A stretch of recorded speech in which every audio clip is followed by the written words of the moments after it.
Theories of equation, हम किसी भी कॉन्सेप्ट के अंदर अगर आप चले जाओ, कोई भी क्वेश्चन अगर आप लगा रहे हो तो उसके अंदर इक्वेशन बनती है, इक्वेशन को सॉल्व करते हैं, वैल्यूज निकालते हैं and X is a real variable. Question is 12x4 minus 56x³ plus 89x² minus 56x plus 12 equals to 0। देखने में लग रही है बाई क्वाड्रेटिक इक्वेशन, डिग्री 4 है, लेकिन इसका मतलब ये नहीं है कि इसके अंदर कोई अलग चीज़ यूज़ होगी।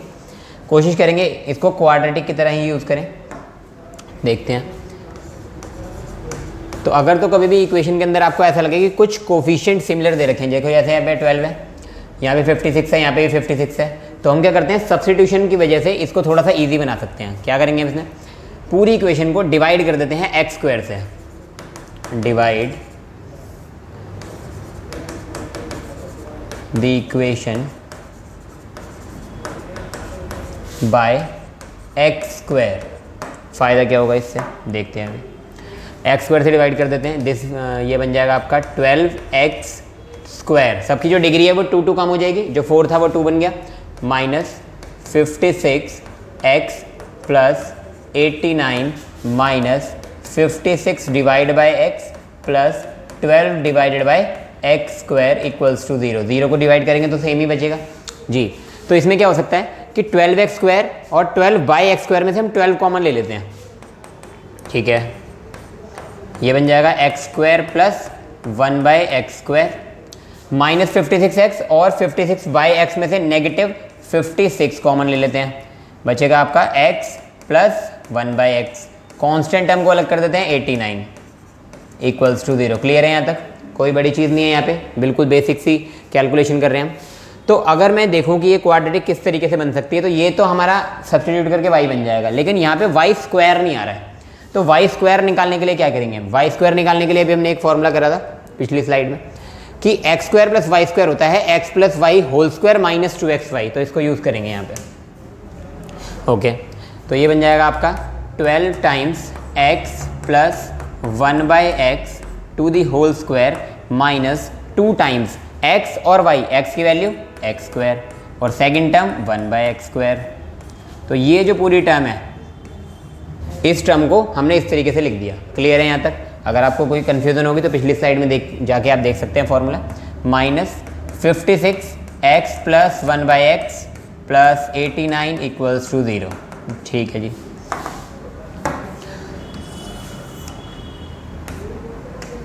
ओके, 12 की मल्टीप्लाई करेंगे तो उसमें x² और x² कैंसिल हो जाएगा, यहाँ पे बचा -2।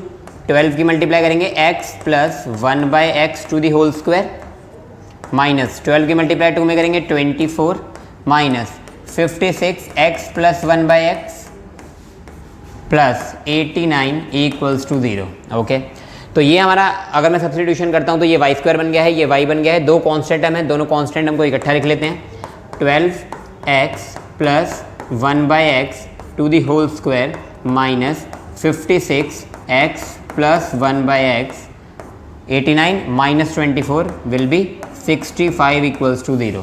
तो अब तो ये देखने में लग रही है भैया एक ऐसी इक्वेशन जो सॉल्वेबल है, ये तो हम कर सकते हैं। क्लियर? क्या करेंगे इसके लिए? सब्स्टिट्यूशन बढ़िया काम आएगा यहाँ पे।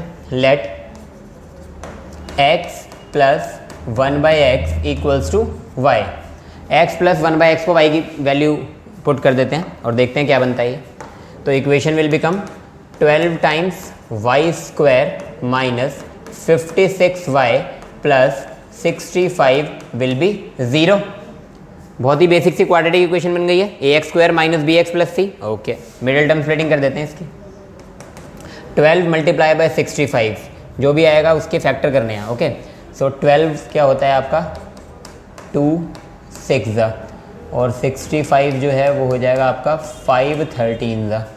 तो क्या क्या ले लिया जाए, 13 टू द 26 और 30 56 बना देगा। Okay, 12y² minus 26y minus 30y plus 65 will be 0। Common ले लेते हैं यहाँ से। 12 और 26 में से 2y कॉमन आ जाएगा, बचेगा 6y माइनस 13 माइनस इन दोनों में से 5 कॉमन आ जाएगा, बचेगा 6y minus 13 is equals to 0। Okay, क्या क्या वैल्यूज आ गई आपके पास? तो फैक्टर आपके बन जाएंगे, एक बनेगा 6y माइनस 13 और एक बन जाएगा 2y माइनस 5 इक्वल्स टू 0। दो फैक्टर बन गए, दोनों को एक एक करके 0 रख देते हैं। So 6y minus 13 is 0 when y will be 13/6 and 2y minus 5 equals to 0 when y is 5/2। तो फिलहाल तो दो वैल्यूज़ आ गई है यहाँ पे, एक वैल्यू आ गई है और एक वैल्यू आ गई है, ठीक है। अब इन दोनों वैल्यू को यूज़ करके x की वैल्यू निकालेंगे, ऊपर सब्स्टिट्यूशन जो हमने कर रखा है। फर्स्ट अगर मैं लेता हूँ x प्लस 1/x की वैल्यू 13/6, क्रॉस मल्टीप्लाई करा दो तो ये बन जाए, पहले एलसीएम ले लेते हैं। x square plus 1 divided by x is equals to 13/6, ये बन जाएगा 6x square plus 6 is equals to 13x, 13 को इधर बुला लो, 6x square minus 13x plus 6 equals to 0।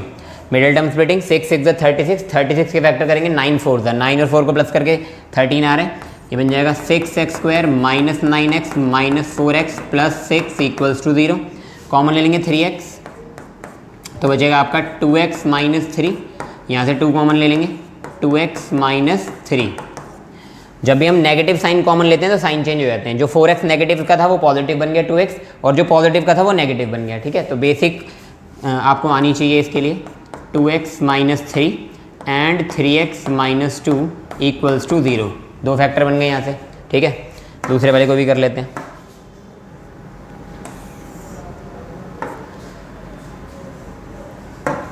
Second is x square, यहाँ से ले लेते हैं, x स्क्वायर प्लस 1 बन जाएगा ये एलसीएम के बाद, upon x is equals to 5/2, यहाँ से 5/2 वैल्यू आ रही है, cross multiply 2x square plus 2 is equals to 5x, so 2x square minus 5x plus 2 equals to 0, ठीक है। 2 to the 4 middle term splitting, 4 1 the 4 minus 4x minus x plus 2 equals to 0। 2x common ले लेंगे, बचेगा x minus 2, यहाँ से 1 common ले लेंगे, बचेगा x minus 2 equals to 0।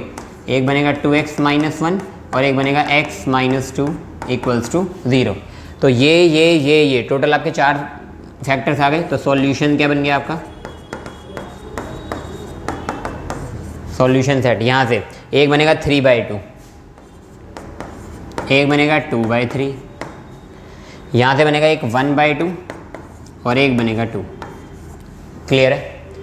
4 values by quadratic equation, जैसे कि हमें पता ही होता है 4 वैल्यूज़ आती हैं। तो ये सॉल्यूशन सेट आ गया यहाँ पे। ओके, आगे चलते हैं। रिमाइंडर थ्योरम, काफ़ी बेसिक, काफ़ी छोटी क्लासेस में पढ़ाई जाने वाली थ्योरम, लेकिन इससे रिलेटेड जो कॉन्सेप्ट है वो बच्चों को पता नहीं होता है और गड़बड़ हो जाती है।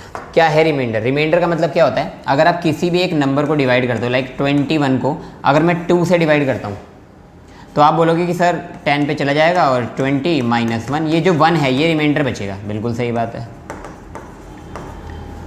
क्लियर? तो ये तो हो गई नंबर्स की बात। नंबर सिस्टम में नहीं, अगर हम अलजेब्रा में डिवीज़न करते हैं और अगर आपको बोला जाए कि बहुत बड़े पॉलिनोमियल को एक दूसरे पॉलिनोमियल से डिवाइड करिए और बताइए रिमाइंडर कितना आ रहा है, तो डिवाइड करने से अच्छा है हम थ्योरम लगा के चलें। ओके, सो थ्योरम क्या कहती है, if a polynomial px is divided by another polynomial gx which is x minus a। Okay, तो अभी छोटा ही ले लेते हैं, ज़्यादा क्वाड्रेटिक या क्यूबिक नहीं लेते, अभी लीनियर पॉलिनोमियल ले लेते हैं। तो जो px है वो किसी भी डिग्री का कोई भी पॉलिनोमियल हो सकता है, लेकिन जो gx है फिलहाल के लिए हम लीनियर लेते हैं। तो अगर हम किसी px को gx यानी x माइनस a से डिवाइड करते हैं, देन क्या कह रहा है वो, then remainder is PA का मतलब क्या है, जो भी आप x माइनस a है वहाँ से जो a की वैल्यू बनती है वो a की वैल्यू अगर हम x की जगह पुट कर दें तो जो भी वैल्यू निकल के आएगी वो आपका रिमाइंडर माना जाएगा। क्लियर? एक छोटा सा एग्जांपल समझते हैं।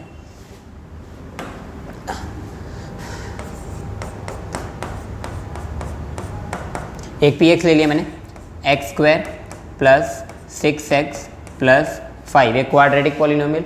एक gx ले लेते हैं जिससे हमने डिवाइड करना है, gx हो गया आपका x माइनस 1। ओके, अब हमें कैसे पता लगेगा यहाँ पे a की वैल्यू कितनी है, ये जो gx है इसको आप 0 के इक्वल पुट कर दो। अगर मैं gx की वैल्यू 0 के इक्वल पुट करता हूँ तो x माइनस 1 0 कब हो सकता है, when x is equals to 1। तो यहाँ से आपको a की वैल्यू पता लग गई, ठीक है। तो आप कंपेयर करके भी देख सकते हो कि x की जगह x है, माइनस की जगह माइनस है और a की जगह 1 है, तो a की वैल्यू 1 डालनी है यहाँ पे, ये मतलब वो है इसका। तो x की वैल्यू 1 डाल के we have to find p1। p1 का मतलब ये है कि जहाँ पे भी x है वहाँ पे 1 लगा दो। तो x स्क्वायर था, समथिंग स्क्वायर है यहाँ पे, मुझे नहीं पता क्या है, फिर 6 टाइम्स समथिंग प्लस 5, ये जो खाली जगह है यहाँ पे वेरिएबल है, x की जगह कुछ भी आ सकता है। तो फिलहाल हम x की जगह 1 डालते हैं, 1 और 1, तो ये 1 का स्क्वायर हो जाएगा 1, 6 1 जा 6 प्लस 5, आंसर आ गया 12। ये आपका रिमाइंडर है। क्लियर है बेटा? ओके जी। इसी तरीके से अगर कोई बड़ा क्वेश्चन होता है, if 2x4 minus 3x cube plus 5x square minus 1 is divided by x minus 1 then find the remainder. ठीक है, अगर आप चाहो तो वीडियो को पॉज करिए थोड़ी देर के लिए, चेक करिए कि आपका आंसर क्या आ रहा है और उसके बाद मेरे आंसर से आप मैच करिएगा। मैथमेटिक्स अपने हाथ से करेंगे तभी अच्छी आएगी, सिर्फ देखने से काम नहीं बनेगा जी। सो gx दे रखा है आपको x minus 1, so x is equals to 1 put करनी है हमें।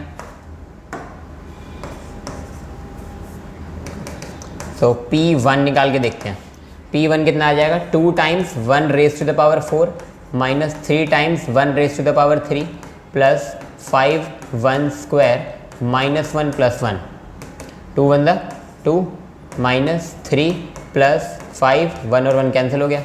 ओके, तो 5 प्लस 2 7 माइनस 3, रिमाइंडर आ गया 4। ठीक है, इतना तो हमें क्लियर हो गया, लेकिन हमें ये नहीं समझ में आ रहा कि ये सच है या नहीं। रिमाइंडर को वेरीफाई कैसे करेंगे? रिमाइंडर को वेरीफाई करने के लिए हम यूज़ करेंगे लॉन्ग डिवीज़न मेथड। छोटी क्लासेस में आपने करा है पॉलिनोमियल की डिवीज़न, इसे हम कहते हैं लॉन्ग डिवीज़न मेथड। ओके, क्या करना होता है इसके अंदर जी, डिवाइड करते हैं इस पॉलिनोमियल को बाय x माइनस 1। पॉलिनोमियल क्या हमारा 2x4 minus 3x cube plus 5x square minus x plus 1। ठीक है, तो वेरीफाई करके देख लेते हैं इसको कि रिमाइंडर हमारा सही आ रहा है या नहीं। ओके जी, तो सबसे पहले कोशिश करते हैं हम फर्स्ट वाले को कैंसिल करने की। तो किससे मल्टीप्लाई करा जाए x की कि आंसर आ जाए 2x4। ठीक है, 2x4 का मतलब क्या है, 2 into x into x into x into x, 4 बार x दे रखा है। हमारे पास कितना है, एक x तो हमारे पास है, तो बाकी चीज़ें हमें मंगानी पड़ेगी। तो हम मल्टीप्लाई करेंगे यहाँ पे 2x क्यूब से, 2x क्यूब से मल्टीप्लाई कर देंगे इसकी, तो ये बन जाएगा आपका 2x4। फिर 2x क्यूब की मल्टीप्लाई करेंगे माइनस 1 से, क्योंकि दूसरी टर्म क्या है -1, तो ये बन जाएगा माइनस 2x क्यूब। क्लियर है यहाँ तक? ओके जी, सब्ट्रैक्ट करेंगे हम इसको। सब्ट्रैक्ट करने के लिए क्या देखना होता है हमें, साइन चेंज करने पड़ेंगे। तो ये नेगेटिव हो जाएगा और ये पॉजिटिव हो जाएगा, ये दोनों कैंसिल हो जाएंगे। 3x cube negative, 2x cube positive, answer आएगा नेगेटिव x क्यूब। कैरी कर लेंगे प्लस 5x स्क्वायर, एक एक टर्म करके कैरी करेंगे। ओके, अब चाहिए हमें नेगेटिव x क्यूब। देख लेते हैं क्या बना है भाई यहाँ पे, नेगेटिव x x और x। नेगेटिव x क्यूब तो ये चीज़ है, हमारे पास है सिर्फ x, कितना और चाहिए हमें चाहिए 2x और एक नेगेटिव का साइन। तो यहाँ पर हमें चाहिए नेगेटिव x स्क्वायर, तो इस बार नेगेटिव x स्क्वायर से मल्टीप्लाई करते हैं जी। तो जिनको भी कन्फ्यूज़न है वो साइड में रफ वर्क कर सकते हैं कि x माइनस 1 को नेगेटिव x स्क्वायर से मल्टीप्लाई करेंगे, तो इन दोनों को मल्टीप्लाई करेंगे नेगेटिव x क्यूब आएगा, फिर इन दोनों को मल्टीप्लाई करेंगे negative negative positive x square बन जाएगा।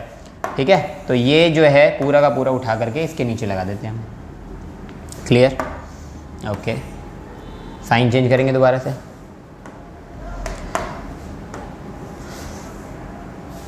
तो ये हो जाएगा इस बार पॉजिटिव और ये हो जाएगा इस बार नेगेटिव, x क्यूब कैंसिल हो जाएगा। ठीक है, तो ये जो तरीका है, ये जो आपका प्रोसेस है डिवाइड करने का, प्रोसेस के अंदर यही है कि कम से कम आपका जो फर्स्ट टर्म है वो हमेशा कैंसिल हो जानी चाहिए। अगर टर्म 1 आपकी कैंसिल नहीं हो रही है तो आपका रिमाइंडर आ नहीं पाएगा ढंग से जी। क्या बचता है यहाँ पे 5x² पॉजिटिव है और x² नेगेटिव है, बचेगा क्या 4x²। इस बार पॉजिटिव बचेगा, ऊपर से कैरी कर लेते हैं नेगेटिव x को, 1 डिग्री कम होती जा रही है बार बार। 4x² क्या है 4 है हमारे पास, x है और x है, 2 चाहिए हमें, हमारे पास तो सिर्फ x है, x हटा करके बाकी का मंगाना पड़ेगा 4x, तो ये बन जाएगा 4x पॉजिटिव क्योंकि प्लस का आंसर चाहिए, तो 4x से मल्टीप्लाई करा देते हैं। 4x की मल्टीप्लाई x से करेंगे हो जाएगा 4x², 4x की मल्टीप्लाई -1 से करेंगे आ जाएगा -4x। Again subtraction, sign change, ये हो जाएगा आपका नेगेटिव, ये हो जाएगा पॉजिटिव, ये हो जाएगा कैंसिल। नीचे है पॉजिटिव 4x, ऊपर है नेगेटिव, तो आंसर आ जाएगा 3x पॉजिटिव का इस बार, और ऊपर से कैरी कर लेंगे +1। ठीक है, एक एक चीज़ हमेशा यहाँ पे कैरी होती रहेगी। पहले हमने यहाँ पे 5x² को कैरी करा, उसके बाद यहाँ से x को कैरी करा, अब हम यहाँ पे 1 को कैरी कर रहे हैं। क्लियर? ओके। किससे मल्टीप्लाई किया जाए भैया 3x, 3x का मतलब क्या है 3 × x, x तो है हमारे पास 3 बचा, तो 3 से मल्टीप्लाई करा देते हैं, वो भी पॉजिटिव +3, x की मल्टीप्लाई 3 से करेंगे आएगा 3x, 1 की मल्टीप्लाई -1 की मल्टीप्लाई 3 से करेंगे आएगा -3, sign change, negative positive cancel, +3 और +1 बचेगा 4 विच इज़ अ रिमाइंडर। हमने सही चीज़ निकाली है, बिल्कुल सही निकाली है। ठीक है, यहाँ से कर लो या यहाँ से कर लो, हमें सिर्फ रिमाइंडर से मतलब होना चाहिए, हमें क्वोशेंट का काम नहीं है। जब हमें क्वोशेंट से रिलेटेड कोई काम करना होगा तब हमें पूरी लॉन्ग डिवीज़न मेथड जो है वो आपको करके दिखाना पड़ेगा। फिलहाल अगर आपको सिर्फ रिमाइंडर से काम है तो आप ये थ्योरम यूज़ कर सकते हो। क्लियर? कुछ नहीं करना होता है, जिससे डिवाइड कर रहे हो उसको 0 के इक्वल रख के जो भी x की वैल्यू आ रही है वो उठा करके px में डाल दोगे, जो भी आंसर बचेगा वही आपका रिमाइंडर हो जाएगा। क्लियर है यहाँ तक? ओके। तो रिमाइंडर की जो एप्लीकेशन है वो एक और चीज़ का पता लगा पाती है जो कि है फैक्टर। यहाँ पे 2 ही चीज़ें ले लेते हैं, चलो ये है 21 और यहाँ पे है 21, यहाँ मैं 3 से डिवाइड करता हूँ, यहाँ मैं 2 से डिवाइड करता हूँ। अगर 3 से डिवाइड करते हैं तो रिमाइंडर कितना बचेगा 0, रिमाइंडर तो कुछ भी नहीं बचेगा। ओके, अगर मैं 2 से डिवाइड करता हूँ तो रिमाइंडर आ रहा है 1। इनसे क्या पता लग रहा है हमें, क्या पता लगा हमें 3 और 2 जो हैं अलग अलग हैं, यानी 3 का और 21 का अलग रिलेशन है, 2 का और 21 का अलग रिलेशन है। क्या रिलेशन है? इस रिलेशन को बोल देते हैं फैक्टर। सर जो भी रिमाइंडर 0 दे देता है वो उसका फैक्टर हो जाता है बड़े नंबर का। ठीक है, क्लियर? अगर आपका रिमाइंडर 0 हो जाता है तो जो आपका डिवाइजर है वो डिविडेंड का फैक्टर बोल दिया जाता है। फैक्टर का मतलब क्या है? उसकी टेबल को कंप्लीटली डिवाइड कर देगा। क्लियर? तो जो काम नंबर में हमने देखा सेम काम पॉलिनोमियल में भी होगा जी। तो क्या कह रही है फैक्टर थ्योरम? इफ या when a polynomial px is divided by gx x minus a, again linear से काम करते हैं, बाकी सब में सेम चीज़ फॉलो होगी। तो अगर आप x माइनस ए से डिवाइड करते हो 2 केस हो सकते हैं। क्या कह रहा है वो 2 केस? पहला if x minus A is a factor, अगर आपको ये गिवन है कि x माइनस ए फैक्टर है तो इनडायरेक्टली वो क्या बोलना चाह रहा है? वो कहना चाह रहा है भैया रिमाइंडर 0 है, यानी कि जो आपका p ऑफ a आएगा वो 0 आना चाहिए। अगर किसी भी पॉलिनोमियल का कोई फैक्टर दे रखा है आपको तो उसका रिमाइंडर ऑटोमेटिकली 0 आना चाहिए। ठीक है, या फिर वो इसका रिवर्स भी बोल सकता है आपको। वो कह रहा है कि if p of a equals to 0, क्या कह रहा है वो कह रहा है भैया एक px है, उसको जब हम gx से डिवाइड कराते हैं तो जो रिमाइंडर है ना वो 0 बन रहा है। अच्छा, रिमाइंडर 0 बन रहा है, इसका मतलब तो फैक्टर होगा ना फिर वो। तो pa अगर 0 हो गया then x minus a is a factor of px। Clear है यहाँ तक? बहुत ही बेसिक सी थ्योरम है कि भैया अगर रिमाइंडर 0 आएगा तो फैक्टर होगा, और अगर फैक्टर है तो रिमाइंडर 0 होगा। दोनों में से कोई एक भी चीज़ अगर आपके पास आती है तो आपको दूसरी वाली काउंटर करनी है। क्लियर? एक एग्जांपल देख लेते हैं साथ में।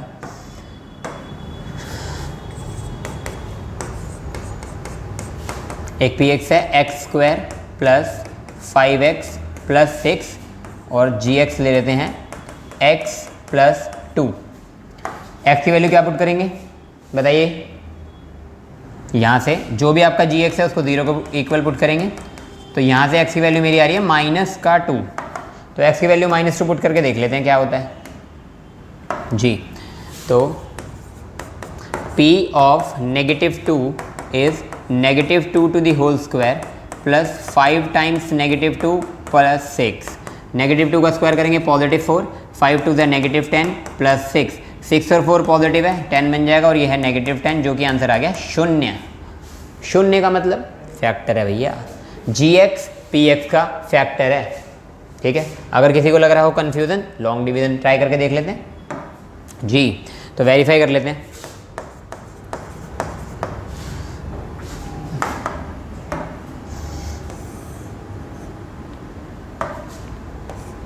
तो यहाँ पर आ रहा है आपका x + 2 और ये है x² + 5x + 6, किससे मल्टीप्लाई किया जाए?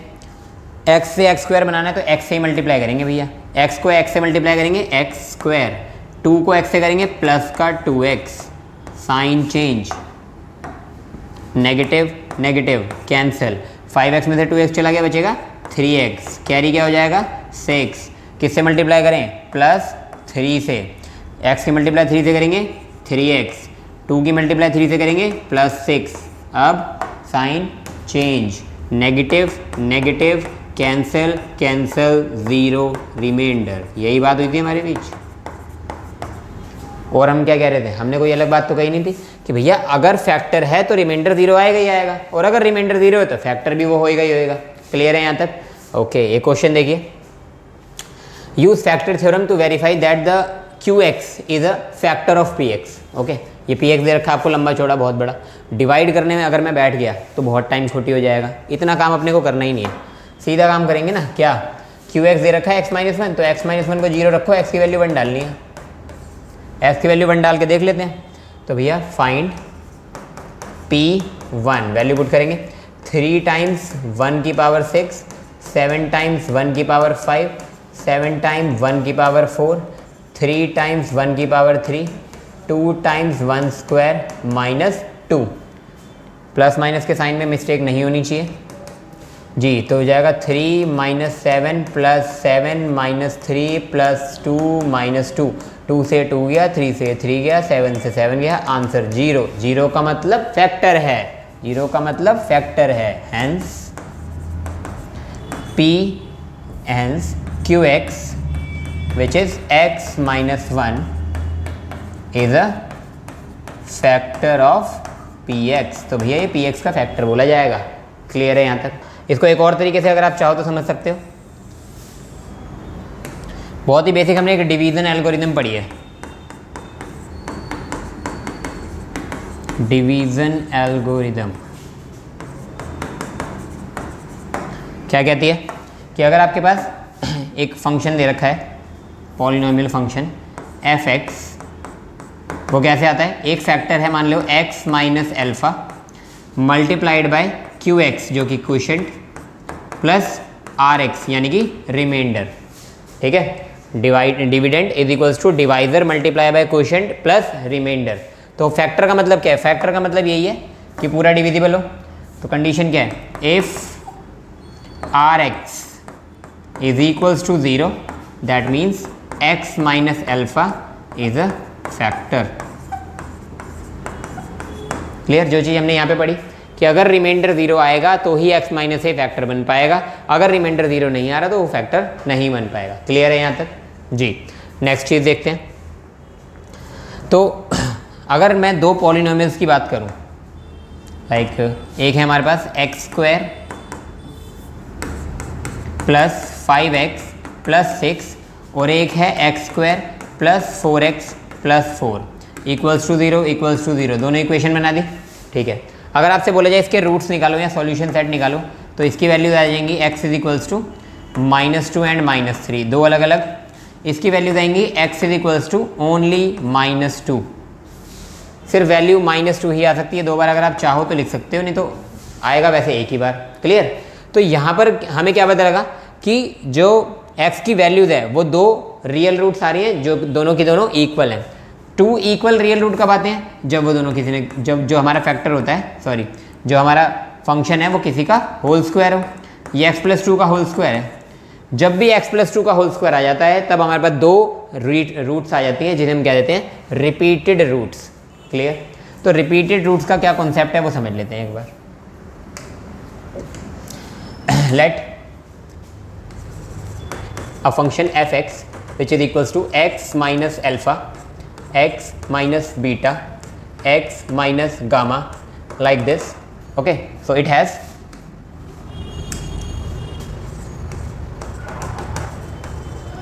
alpha, beta, gamma, dot dot dot as its roots.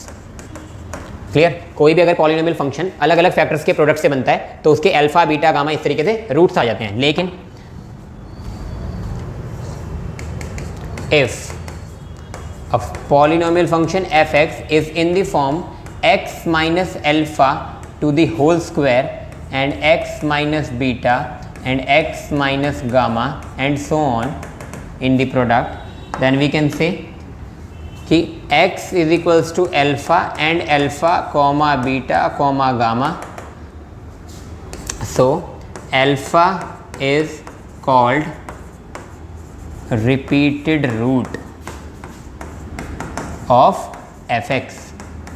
क्योंकि x से ज़्यादा बार आ रही है तो इसलिए हम बोल देते हैं इसको कि जो अल्फा है वो एक रिपीटेड रूट है। रिपीटेड रूट यानी कि होल स्क्वायर बन रहा है, होल स्क्वायर बन रहा है तो दो बार आ रहा है, दो फैक्टर सेम फैक्टर दो बार आ रहे हैं तो दो वैल्यू सेम हो जाएगी। Clear?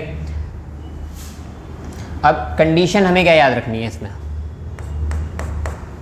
If fx is equals to 0 have n repeated roots.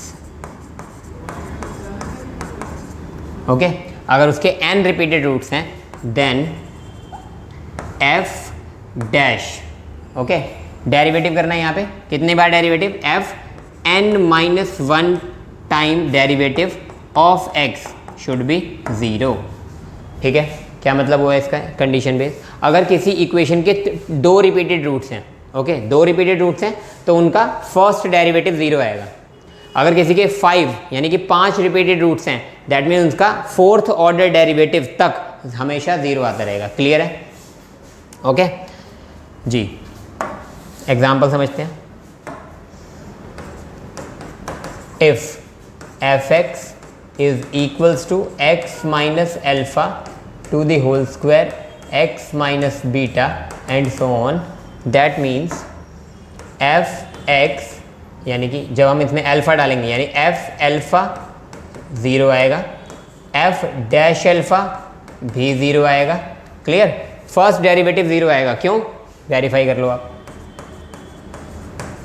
क्या करेंगे हम, जब आप f डैश x निकालोगे, ओके, इन दोनों को ही ले लेते हैं। चलो फर्स्ट का डेरिवेटिव करेंगे 2 times x minus alpha, second वाला as it is x minus beta, plus second वाले का डेरिवेटिव करेंगे x minus alpha to the whole square, x minus beta का तो 1 हो जाएगा। तो इस बार क्या है, x माइनस अल्फा फिर दोबारा फैक्टर बन जाएगा और बन जाएगा 2x minus beta plus x minus alpha. इस तरीके का एक्सप्रेशन बन जाएगा। और क्या देख रहे हैं हम यहाँ पे, अल्फा तो फिर दोबारा बाहर आ गया ना, x minus alpha. x minus alpha अगर दोबारा से फैक्टर है तो ये 0 दोबारा बना देगा, इसका मतलब f डैश अल्फा दोबारा से 0 हो जाएगा।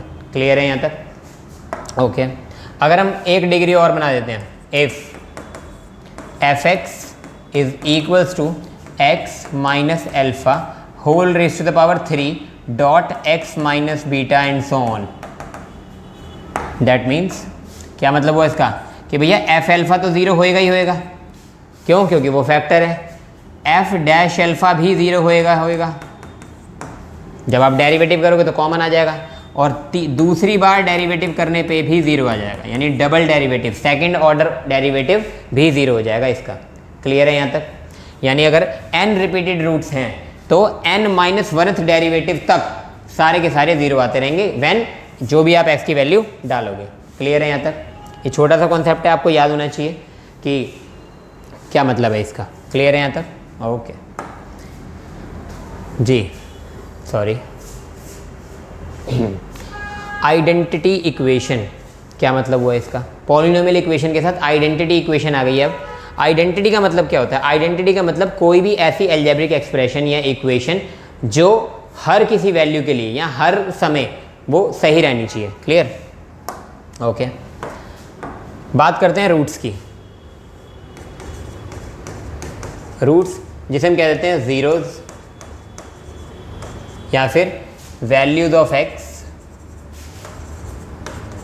सेटिस्फाइंग